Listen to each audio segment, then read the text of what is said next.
इश्क है तो मैं बाहों में हूँ तो पनाहों में हूँ, काजल हूँ तूने। हेलो, नमस्कार। मैं अर्जुन, आपका दोस्त। आज हम लोग पढ़ेंगे बौद्ध धर्म के बारे में। बौद्ध धर्म वह धर्म है जो लगभग 620 यानी कि छठी शताब्दी ईसा पूर्व की बात है, जब पूरे समाज में कर्मकांडीय जटिलता और जाति विषमताएं और अनेक प्रकार की बुराइयां व्याप्त हो चुकी थी। तब त्रास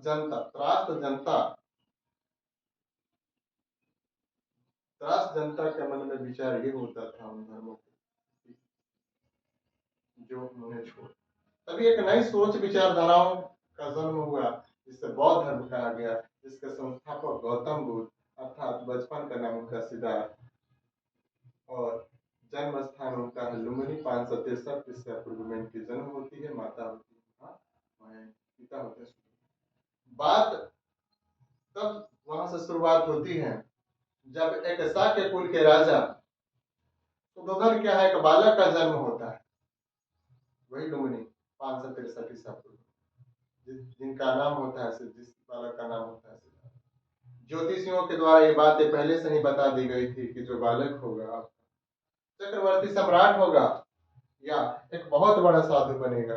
इस बातों से तो कोई ज्यादा फर्क न पड़े, लेकिन जब उन्होंने कहा कि चक्रवर्ती सम्राट के बाद हो सकता है कि बड़ा सन्यासी बनेगा, तो कुछ नहीं। जैसे जैसे सिद्धार्थ बड़े होते गए, इनका लगाव अध्यात्म की तरफ बढ़ता गया। इन्हें देख करके परेशान हुए और मंत्रियों से कुछ सलाह लेने की बात कही, और मंत्रियों ने ये सुझाव दिया कि महाराज इनका जल्द से जल्द ही विवाह कर दिया, ताकि विवाह हो जाएगा तो ये मोह माया में फंसे रहे। हालांकि बात वह बात जल्दी विवाह हो जाए तब मोह माया में फंसते हैं ना, ऐसे भी नेचुरल ब्यूटी तरह नहीं रहती वो ना, सुंदर बहुत है।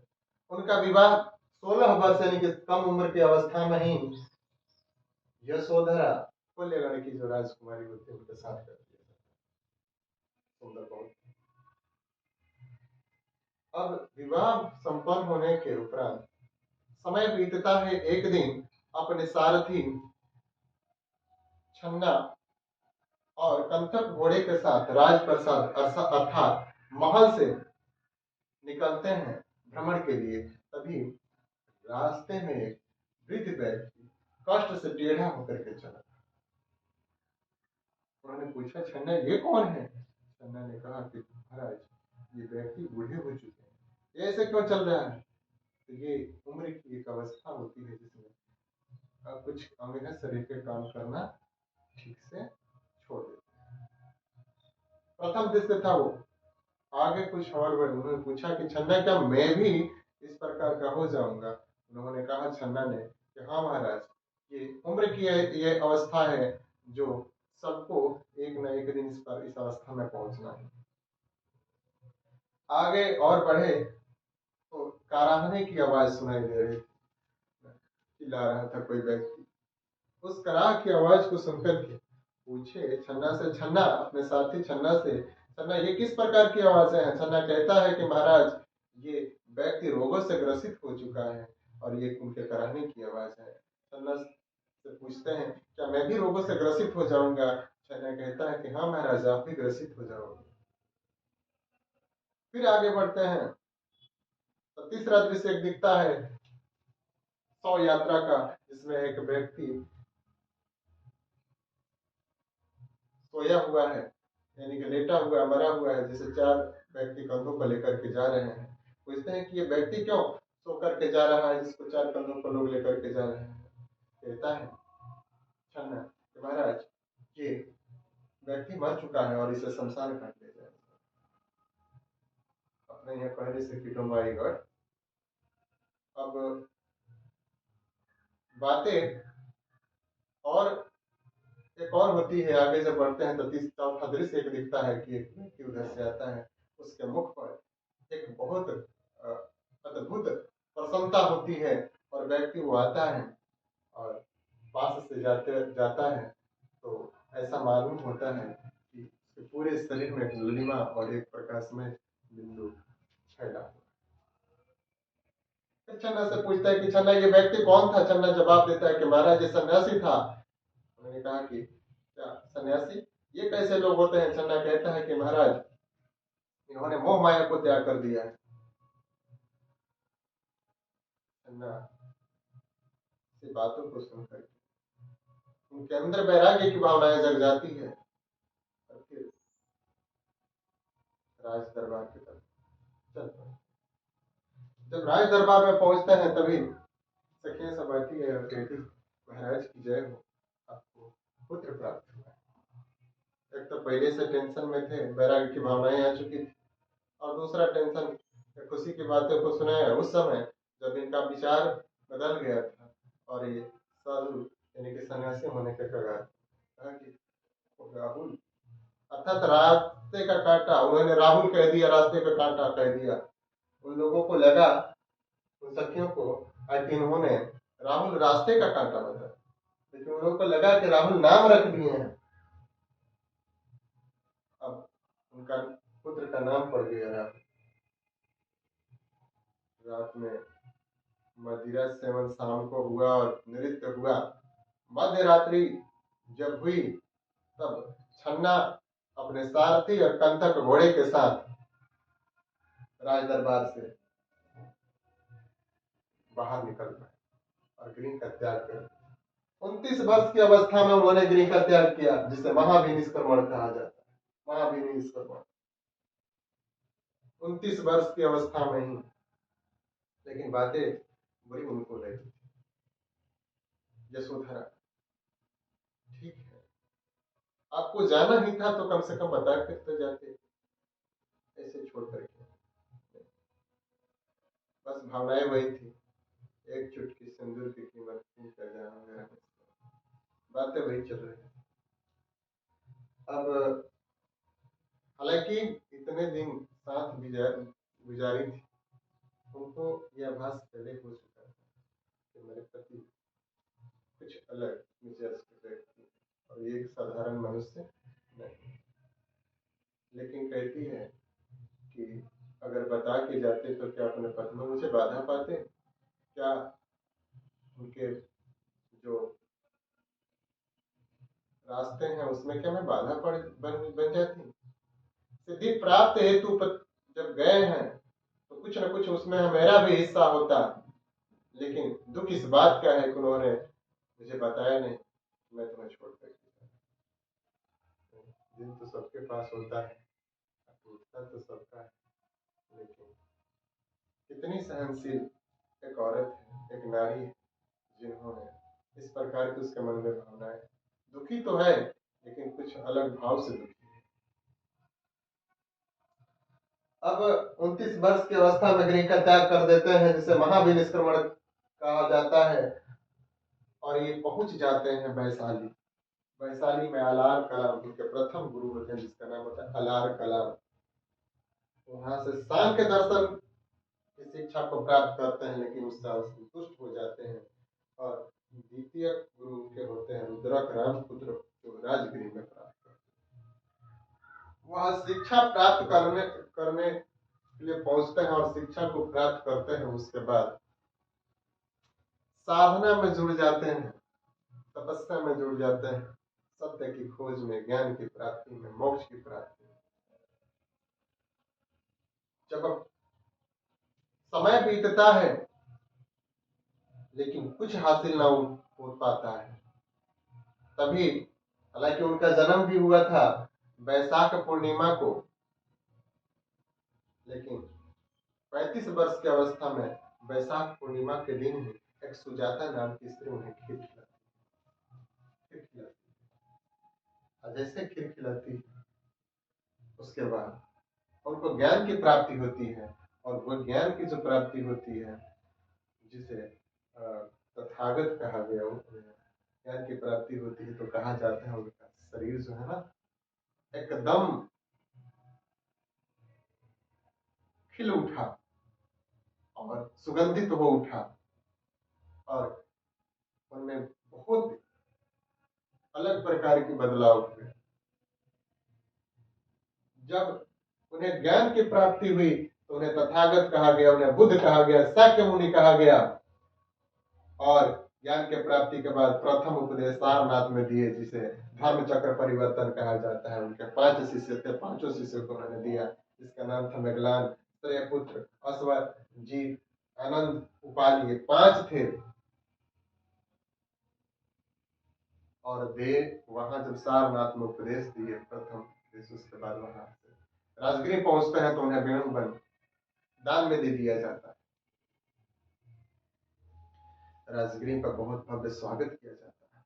हालांकि उनका प्रचार प्रसार का मुख्य केंद्र वही रहा है, लेकिन अधिक समय श्रावस्ती में बिताए हैं वो। श्रावस्ती में एक प्रकार की वाकया होती है जहाँ अंगुलीबान नामक एक डाकू है, रास्ते में ही घेर लेता है। चारों तरफ तो त्राहिमाम मचाया होता है, सभी डरे रहते हैं। और वहां जब घेरता है उनको, तो उनसे बातें करता है और कहता है कि तुम इससे डरते क्यों नहीं हो, तुम्हें डर नहीं लगता? इतने बड़े डाकू जो व्यक्तियों को मारता है और उनके उंगली एक काट करके अपने गर्दन में माला बनाकर पहन, कहता है कि मैं बहुत शक्तिशाली हूँ। बुद्ध कहते हैं कि तुम शक्तिशाली हो ये कैसे मैं मालूम? अगर शक्तिशाली हो तो जाओ एक पेड़ की टहनी तोड़ करके लाओ। जाता है, कहता है, हंसता है और हंस कर कहता है कि एक पेड़ की टहनी, अरे कहो तो पेड़ तोड़ करके ला दूं। फिर कहते कि नहीं, सिर्फ एक टहनी एक तोड़ करके लाता है। तो फिर बुद्ध कहते हैं कि जाओ इन्हें फिर जोड़ कर, प्रयास करता है, नहीं जोड़ पाता है, गुस्सा होता है, कहता है कि ऐसे क्यों? हालांकि ये भी कहा जाता है कि बुद्ध के समीप जो जाता था बस बातें वही होती थी, बुद्धम शरणम गच्छामि, बुद्ध का ही होकर के रह जाता था। ऐसी बातें कही जाती हैं। और बाद में लज्जित होकर के उनके चरणों में गिर पड़ता है। फिर गौतम बुद्ध ने दीक्षा दे करके अपना शिष्य बना लेते, अपना शिष्य बना लेते हैं।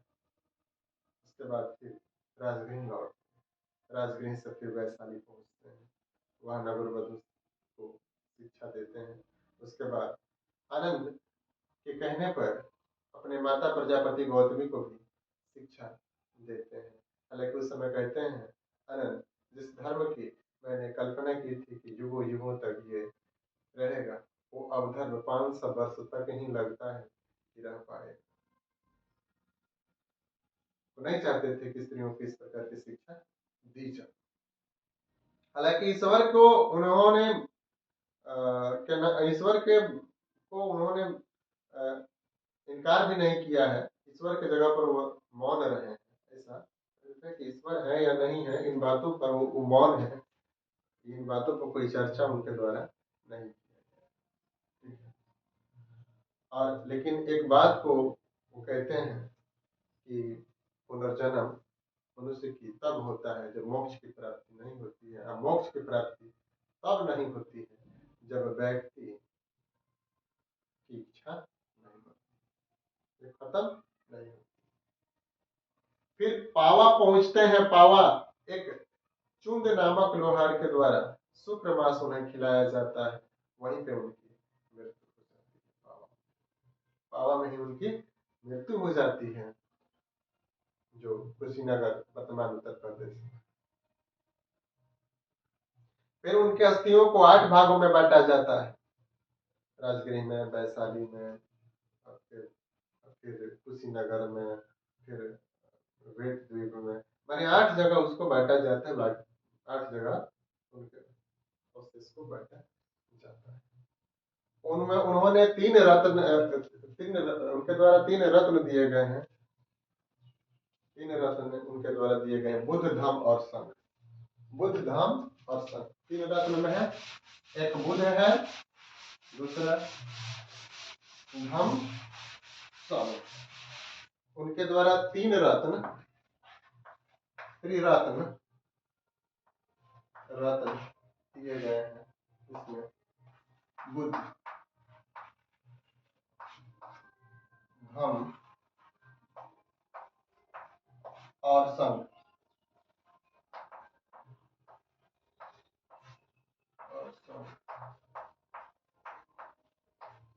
उन्होंने 4 आर्य सत्य बताए।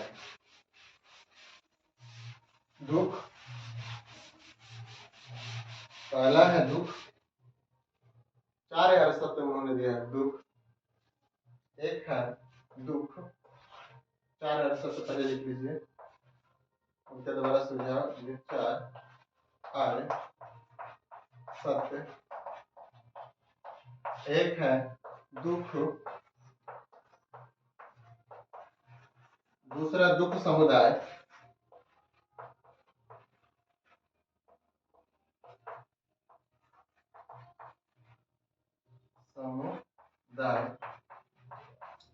तीसरा है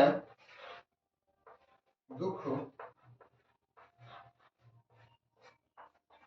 निरोध, चौथा है दुख निरोध गामिनी, निरोध गामिनी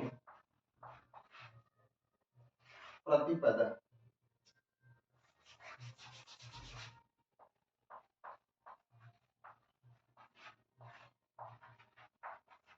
प्रतिपदा उनका कहना है कि पूरा संसार दुखों से भरा, पूरा संसार जो है ना दुखों से भरा। और दुख समुदाय यानी कि दुख का कारण है इच्छा,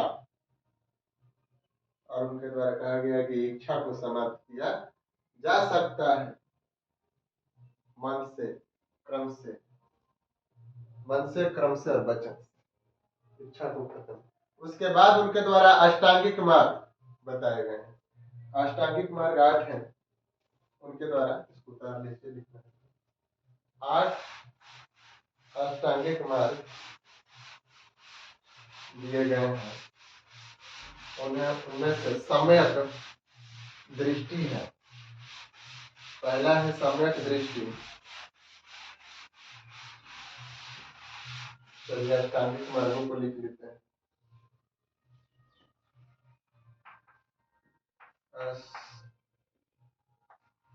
अष्टांगिक मार्ग, मार्ग सम्यक, सम्यक दृष्टि,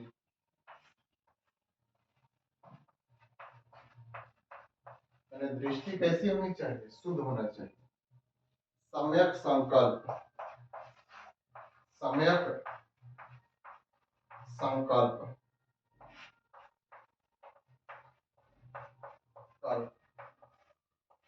संकल्प कैसा होना चाहिए? शुद्ध होना चाहिए। सम्यक वाणी, वाणी भी शुद्ध होनी चाहिए, अच्छी होनी चाहिए। सम्यक किसी को आघात पहुंचाने वाली नहीं होनी चाहिए। सम्यक वाणी। उसके बाद है सम्यक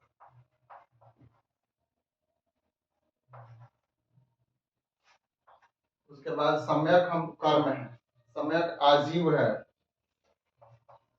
कर्म, कर्म होना चाहिए, शुद्ध होना चाहिए। सम्यक आजीव मतलब किसी को कष्ट नहीं पहुंचा। उसके बाद है सम्यक आजीव मतलब किसी को कष्ट नहीं पहुंचाने वाला। फिर सम्यक व्यायाम है, सम्यक स्मृति है, सम्यक समाधि है। सम्यक व्यायाम, सातवां है सम्यक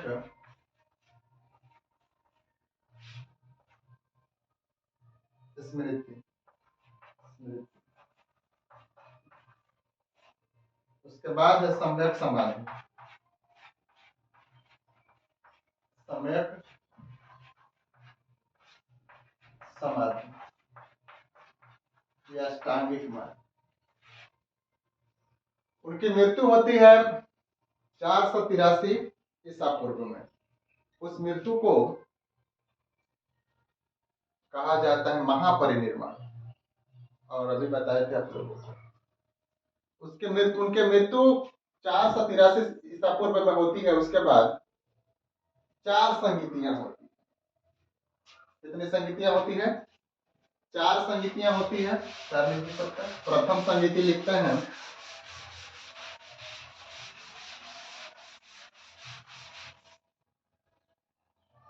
प्रथम संगीति में 4 संगीतियां होती हैं। 4 संगीतियां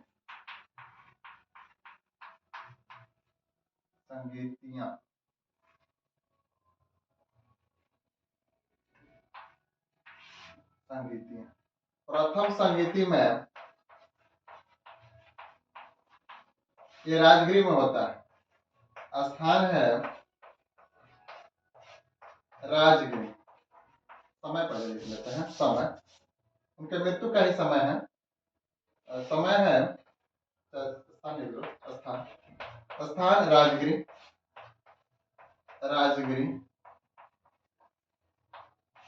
समय 483 ईसा पूर्व। और उस समय अध्यक्ष महाकश्यप।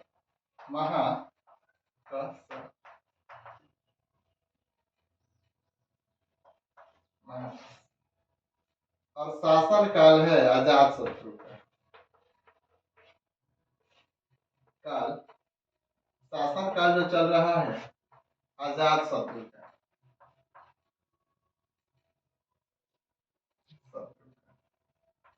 अजात शत्रु।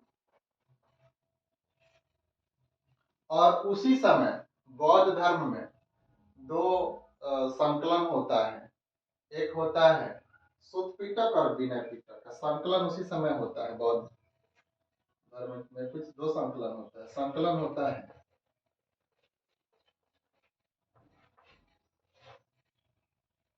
सुत्त पिटक एक पिटक, और दूसरा होता है विनय पिटक। विनय पिटक। उसके बाद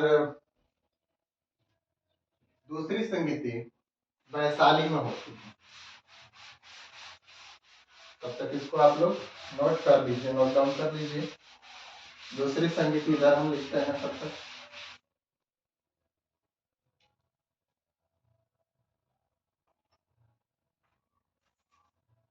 द्वितीय संगीति। दूसरी संगीति का स्थान होता है वैशाली। और उसके 100 वर्ष बाद की बात है। वैशाली। समय 483 से अब 100 वर्ष घटा देंगे 383 ईसा पूर्व।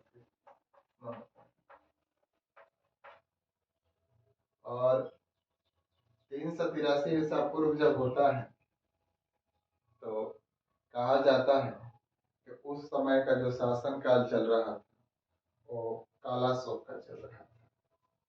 और सबकामी जो थे अध्यक्ष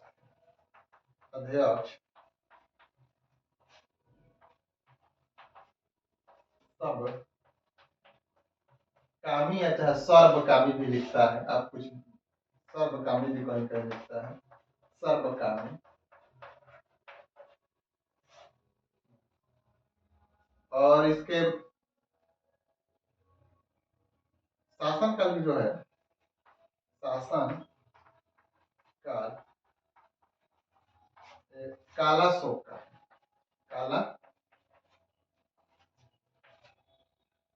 काला शोक।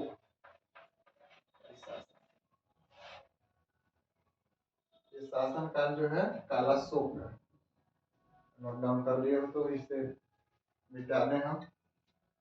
तृतीय संगीति हो जाएगा यहाँ पे अभी, लेकिन इसमें और चीज ये द्वितीय संगीति में ही होता ये है कि बौद्ध धर्म में अस्थाई वीर और महासांगिक में बढ़ जाता है। द्वितीय संगीति में ही अस्थाई वीर और महासांगिक में ये बढ़ जाता है। लिख लें बौद्ध धर्म किसमें किसमें, एक अस्था वीर में और दूसरा अस्थाई वीर और दूसरा महासांगिक में बढ़ जाता है।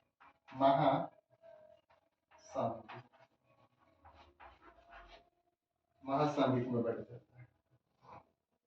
अब तृतीय संगीति कर देते हैं, बस इसको मिटा देते हैं। और एक तो और पीटक का संकलन होगा इसमें। तृतीय में तृतीय संगीति जो है इसका स्थान राजगृह होता है, नहीं सॉरी पाटलिपुत्र होता है। पाटलिपुत्र तीसरी संगीति पाटलिपुत्र में, और चौथी संगीति तो उसमें चली जाती है ना कश्मीर में। चौथी संगीति जो होती है कश्मीर में चली जाती है। और तृतीय जो संगीति होती है वो उसका अध्यक्ष होता है मोगलीपुत्र तीस में, और ये 251 की समय है और अशोक का शासन कर सकता है। तो ये समय 251 ईसा पूर्व की है, ईसा पूर्व की। और अध्यक्ष इसके होते हैं मुगल 30 में, 30 मुगलान 30 है, मुगलिन 30। और शासन काल अशोक का, अशोक सम्राट अशोक। और ये जो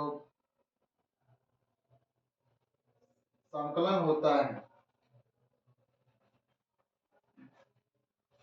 संकलन तीसरा होता है जिसमें हम लोग 2 पढ़ चुके थे। एक संकलन जो था वो था 2 संकलन प्रथम में हम लोग पढ़े थे। 2 संकलन में था विनय पिटक और शुद्ध पिटक। तीसरा संकलन होगा इसमें हम लोग अभिधान पिटक कहेंगे इसको, या अभिधान पिटक के नाम से जाना जाता है। तीसरा संकलन होता है इसका नाम होता है अभिधान पिटक। अभिधान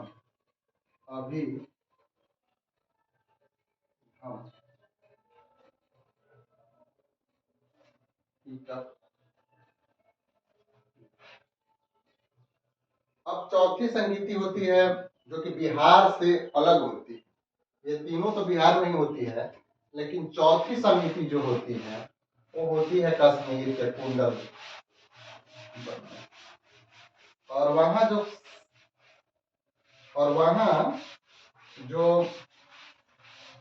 जो जो वहां का जो शासन काल है कुषाण वंश का, चतुर्थ संगीति। चतुर्थ संगीति में स्थान कश्मीर है, कश्मीर। समय प्रथम ईस्वी का है, प्रथम 100 AD कह सकते हैं ईस्वी, यानी कि 100 AD का समय चल रहा है।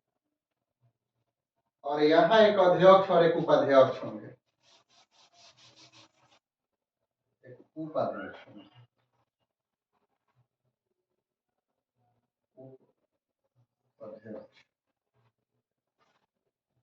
एक अध्यक्ष एक उपाध्यक्ष होंगे। यहाँ दो होंगे, एक अध्यक्ष होंगे जो कनिष्क के शासनकाल का ही समय चल रहा है, एक अध्यक्ष होंगे और एक उपाध्यक्ष होंगे। तो अध्यक्ष जो होंगे इसमें का वसुमित्र होंगे और उपाध्यक्ष अश्वघोष होंगे। वसुमित्र और उपाध्यक्ष अश्वघोष। अश्वघोष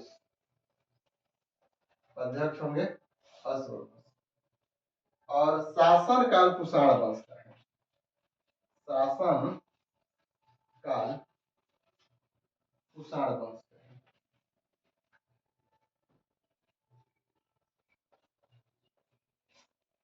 वंश का है जो शासन काल में चल रहा है कुषाण का है। कुषाण शासन काल में चल रहा है। और यहीं पे जो संप्रदाय है दो संप्रदाय में बच जाता है, एक महायान एक हीनयान। एक महायान हीनयान संप्रदाय है। हीनयान